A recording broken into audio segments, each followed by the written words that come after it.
Sorry about that. Got cut off, ran out of time. So this is part two. I promise I'll make it quick. I've got as far as talking about the coloured names at the top here, remembering that pink is for English as a foreign language. So if I have highlighted these names, obviously Nora's a yellow, has a yellow star and an IEP. Nizar has a blue star, and he either has an optional IEP or I'm keeping a very close eye on his academics.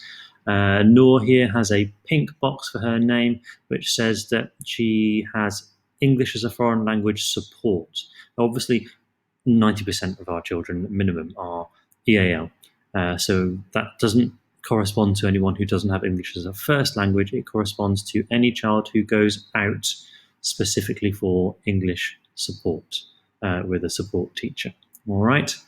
So again, once you've entered your names into your grids, it is your responsibility then to check the SEN requirements of your children, which will be on ISAMS, and update them on the list. You also need to update them as the year goes on. So if I decided to move Nizar to a yellow star because he needs extra support and an IEP, then I would at that point change his name to yellow.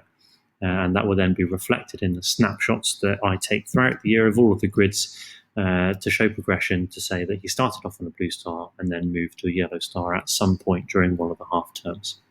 Okay, and I know that all of you will probably know how to do this already, but I have been asked in the past, so I'm just going to explain how to change the color of the cells now using Google Sheets. If, for example, I decided that, let's say, Laura here, I need to keep an eye on her English because she hasn't made much progress in the last term and a half. I put her on a blue star. I would do that on ISAMS first. So I would go into the SEN manager and update her SEN status to a blue star. Once I've done that, I come back to the grid. I'd highlight her name. Up here is the fill color icon, and I would just select blue, and there we are. It's all done. Okay, just make sure you do that on all relevant subjects. So if I'm watching Laura for a blue star on writing, it should be blue on writing. But if her mathematics is strong, then I wouldn't necessarily have her on a blue star for maths. So this also helps us differentiate where the need is greatest for each child.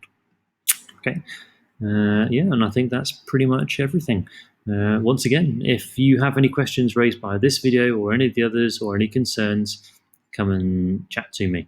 And the last thing that I will say is, please speak to me sooner rather than later if there is a problem, but specifically if you've made a mistake or if you've forgotten to do something. It's never an issue as long as we can resolve it quickly. So yeah, if you find that you've left off a name and you need an extra column put in, or you've made a mistake with something and you're not sure how to fix it, come and see me sooner rather than later, and I'll be more than happy to help you out, and we can work together to fix whatever's gone wrong. It's usually a 2-second job.